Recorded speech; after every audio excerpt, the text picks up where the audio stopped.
Ngithanda ukubingelela ngithi abantu abaphile konke amagumbi amane omhlaba. Ngoba into ebalulekile kakhulu ukubana masingena endabeni noma singena endimeni yokuphilisa abantu sibe nokuzehlisa kubani nakubani. Lokho kunisinikeza isidima, kusinikeza isithunzi okuyiyo into ethi yisidima. Ngizwe kahle isidima. Uthanda ukusinikeza nathi ukubona sibe ngabantu abahloniphekile phambi kwabantu. Siyahlala sikhumbuzane ngokubona phela njengoba sikhuluma sithi sikhona, bakhona futhi nabanye abantu abadala, kodwa bebadala ngokomzimba kodwa ingqondo zisasencane. Kuyikuthi lapho ngingathukani bantu bakithi, kodwa ngithanda ukuqondisa ngokuthi abanye isintu basikha phezulu, abasiqali phansi empandeni lapho umsusa waso lapho esisuka khona. Angizange ngokuningi, ngize ngokufishane. Bantu bakithi, into engizozibala zimbili noma zintathu. Lingizwisise kahle, nginisebenza nibaningi. Ngokunjalo mangilisebenza nibaningi, kuyabe kumele ngihlaziye izinto zenu. Mangihlaziya izinto zenu, ngisebenza ngokubheka ukuthi into yomuntu ihamba kanjani. Ngakho kwenzeka ukuthi mhlawumbe into yomunye umuntu iqhume, ngiye ngaba nama-appointment ukuthi ngizohlangana nabantu esigodlweni. Ma umuntu engifonela ukuthi into yakhe isiqhuma, nanku isisebenza, ngiyabe ngifanele ngihambe ngigijime ngiye kuye ngiyombona.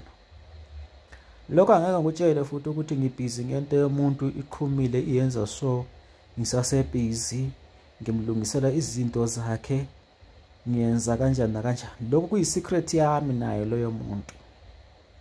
Umuntu mayengitshelile ukuthi into zakhe hayi nanku namhlanje ziqhumile, udinga usizo lwami, ngiyagijima ngihambe ngiyemsiza futhi angimlahli, angimshiyi. Ngokubona kwesinye isikhathi omunye umuntu uyasuka eqala indima lezi esizihambayo ezindaba zezimali, esuka engakwazi ukuthi kumele kwenziwe kanjani, sibe sesiyahamba siyomsiza. Ngokunjalo-ke sihamba siyomsiza, mina ngisebenza ngingedwa, angisebenzi nomunye umuntu. Ngokubana lesi sipho sikimina, asikho emuntwini engingamqhasha. Umuntu engizomqhasha lo nyaka ngumuntu engizomqhasha ukuthi angihambisele amaphasela abantu ko-Postnet nako-PEP. Mina ngizobaze ngiwadidiyele ngawahlanganisa, futhi angeke ngihlanganisise umuthi ngithi hlanganisa, thatha lo muthi uhlanganise lo nalo nalo. Ngiyasihlanganisela bese ngiyamthuma. Okunye nokunye umuntu engimnikeze khona ngiyazenzela mina.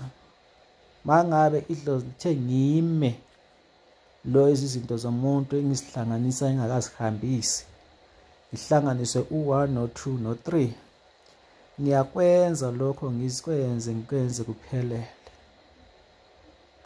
Angeke ngeqe umthetho edlozi, ngigijimele ukuthi awuthi ngigijimele omunye umuntu ngale ngoba ngijahe ukuthi namhlanje yena ubuye nemali, bese ngiseqa izinto zomuntu leya. Ngiyahamba ngiyoziqedisa. Nawe wena ngisuka ngenze appointment nawe, njoba ngisebenza nabantu abaningi, uyamele ungikhumbuze ukuthi wamkhulu wathi ngibuye ngosuku olungaka, noma ulale ungikhumbuze ukuthi mkhulu kusasa ngiyeza njengoba wathi ngise kusasa. Mangabe ngingekho ngiyakutshela, abanye ngiyakwazi ukubatshela, kodwa angeke ngitshele lonke ngoba ngisuka ngingasali kusuka izinamba eziningi, so abanye sembakhohliwe ngoba abanye ngabafonayo. Nawe fona ungikhumbuze ukuthi mkhulu i-appointment yethu kusasa kusalunga na. Ngiyakutshela mangabe kulunga, mangabe ngingasoze ngibe khona ngiyakubekela elinye ilanga, hayi buya ngosuku olungaka, buya ngelanga elinje, noma kusasa ngizoba ngikhona. ungaphuli ukundlele kuphela ubuye ugijima ngoba uzothola ingekho uthola kusomosha imali yakho ye-transport. Ibalulekile na imali yakho nalena ye-transport osokwazi isikhathi wayichitha ugijima ungazange ungikhumbuze ukuthi mkhulu kade isihlangane ngosuku olunje. Ungikhumbuze futhi overnight makangifonela 3 days ago ukuze ngibe kwazi ukuthi uyeza. Mangabe ngasoze kube usuku olukahle ngithe ayiya ngosuku olungaka. Ngoba umsebenzi yabantu omningi bantu bayithi ngiyabe ngifuna ukuthi ngilikhafe nonke. Kodwa ngendaba yedlozi, idlozi phela yileli ngilawulayo. Angizilawuli mina. Njalo nawe wena muntu angeke ungilawule. Ngokubana lo msebenzi nami nginje angizilawuli, ngiyalalela idlozi ukuthi lithini. Namhlanje lo ngiyenzeni, ngalo ngiyenzeni. Izinto zabantu ngisebenza ngizicheka. Angisebenzi ngenhliziyo. Wona mangabe ungumuntu osebenza ngenhliziyo ume kancane ngoba ubude abuphangwa.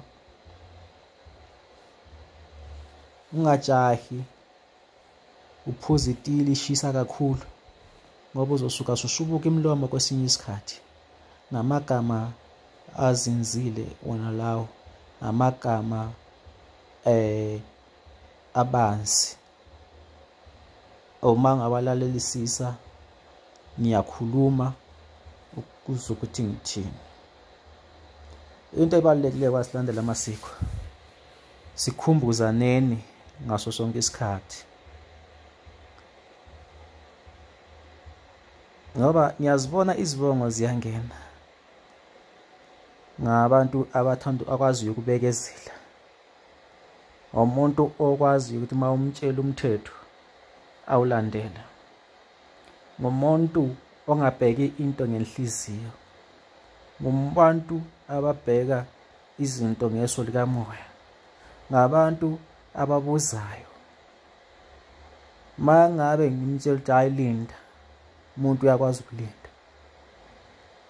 Mangabe kunenkinga athi ayimkhulu ngenza iphutha lana, cha iphutha sizolilungisa, kodwa iphutha sililungisa kanye. And then lonyaka into esibuye nazo abantu bakithi asithanda ukuthi kube khona amaphutha. Asithanda ukuthi uthi lapha mkhulu ngisuke ngayenza ukuthi nokuthi ngaphambanisa izinto. Izinto lonyaka siyazididiyela ngendlela siqede sikunikeze izinto zakho zifike zikusebenzele ngesikhathi esisodwa. Okudingekayo ngumthetho, abantu balandele umthetho. Ungathathi i-advantage ngenhliziyo yami kulunga kwayo usiyaphambanisa izinto wena. Sesiyafuna ukwenza umathanda wakho kodwa izinto ngikutshelile. Mina ngithanda ukwenza izinto ngendlela ngiziqondise ezilunge. Umuntu abiyazo ngibonga ngendlela le ambonga ngayo yasebe sivumelene ngale nkanyiso yakhe ayabe khanyise ngayo. And then kunabantu uzathi mkhulu mina ngino 200 angiyena umaritswayi ukuthi ngabe no 200 uthi uzokhanyisa izinto esijule kangaka. Kwakuhle uthatha u200 wakho uthenga i-airtime. Uyeke abantu abafuna usizo bezothola usizo. Uyekela ukunitesta. Angithesta ngoba ngithesta umuntu.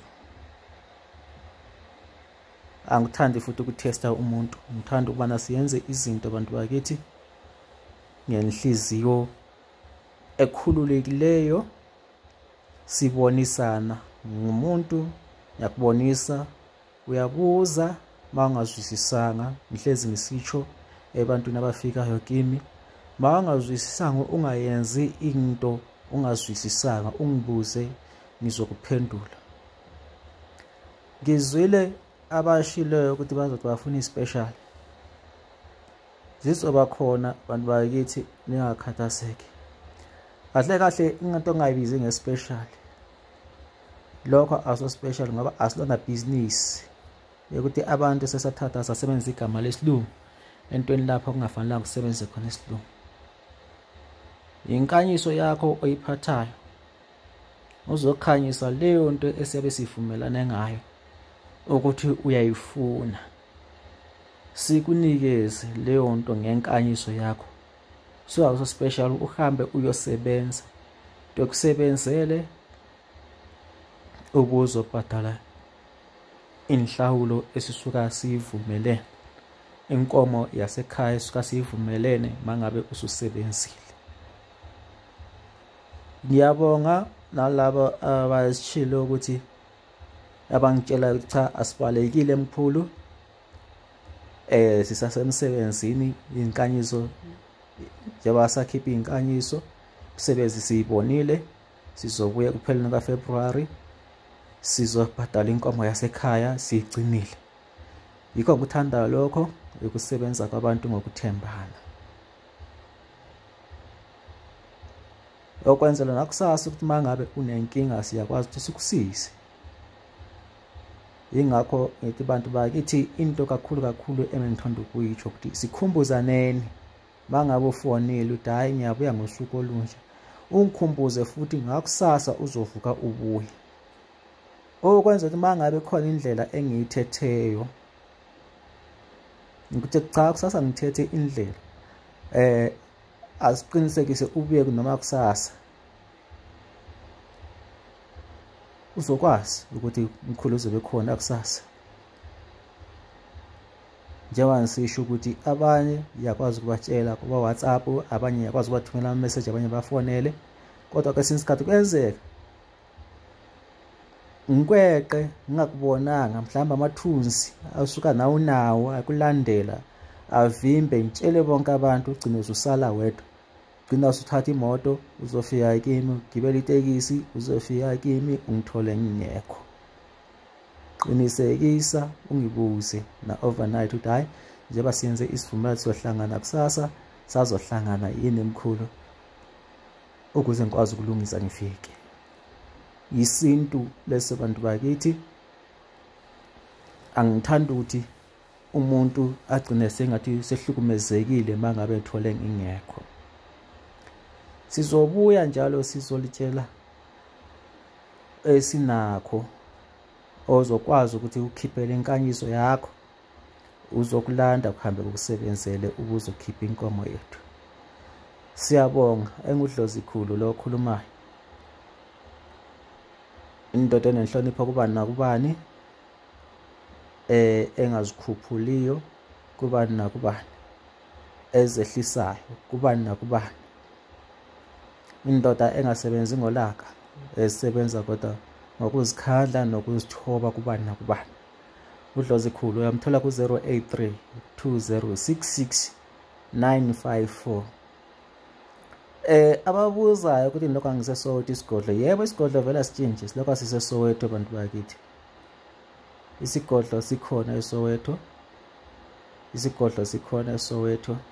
Uyafona uyenze appointment, uyafona uyenze appointment, siyakusiza, siyakunikeza usizo. Mangabe into singayazi futhi siyakutshela, siyakuthumela kwabanye abantu abangabe beyazi, ngoba ngiyezwa abantu abaningi bayabuza izinto eziningi ukuthi into enje uyayenza, bathi cha angiyenzi, kodwa ke ukhona umuntu angakwenzela yona, ngikuthumele kuye leyo muntu. Ngesizathu sokuthi sinezikhwama ezingafani, asigijimise mali ukuthi imali yonke ize kithi, sigijimisa ukusiza umuntu aphile nalezi izinto esizinikeziwe eziyizo ezisezikhwameni samadlozi ethu. Omunye uzothi cha mina bengifuna ukusizwa nguwe. Angeke ngikusize into engingenayo mhlobo wami, yikho ngiyabe kunikeza umuntu ozokusiza ngaleyo nto. Don't be curious ukuthi usizwe yimi into leyo ngingenayo. Manganayo mangutshela ngihambe umuntu nonje, so ngikutshela loyo muntu uzokwenzela izinto zakho, ngoba ngiyakwazi ukuthi usuka enazo loyo muntu. Ngiyabonga abantu bakithi mangabe nizwisisa khona enye chapter esizoyiletha futhi esizofundisa esingabe singasoze sibe sikhuluma ngezezimali, esingasoze sibe sikhuluma ngezokwelapha imikhuhlane, kodwa sizobuya ngesintu, sesizofundisana futhi ngesintu, sikhuluma ngomuntu osuka ebulewe noma efe ngengozi. Sizofundisa ukuthi kwenziwa kanjani, yikuphi okwenziwayo, yikuphi okungayenziwa, ngoba manje siyabona imikhokha igcwele emakhaya, uthola ukuthi abantu bayafa ngezikhali, bayafa ngezingozi kulandelisela. Yendaba yokuthi usiko bakithi asalulandeli. Ingakho leyo chapter ngizobuya nayo, mangabe ngabuyanga nayo ngokusheshsha, nizongikhumbuza isho ukuthi mkhulu sicela usibekele usifundise, ngoba singabantu sinjena sifundisa amadoda namakhosikazi nabadala, obaba, omama abanemizi, nabantu abasozuba yakhe imideni babe nemizi, abasuka bengasakwazi isintu siyahlonishwa. Sihlonishwa kanjani? Ezinye izinto, imikhuba eye engayenziwayo, nemikhuba eminye okumele iyenziwe, nemikhuba eminye okumele iqondiswa kanjani? Ngoba sesihambe saphuma abanye bethu esikweni, abanye abantu bakhulele emasontweni, baphume emasontweni, kodwa kibe njengoba vele ungumuntu omnyama usuka vele ungumuntu wesintu. Abanye abantu sebekukhohliwe lokho, kodwa hamba bahlangana nezinkinga abangasuka bengazazi ukuthi bazozilungisa njani, ngoba abazali bengasekho, nabogogo bengasekho, omkhulu babengasekho ukuthi bazobuza bani. Kodwa sinakho lokho ukuthi sibafundise abantu, baluthathe ulwazi, balugcine, balusebenzise.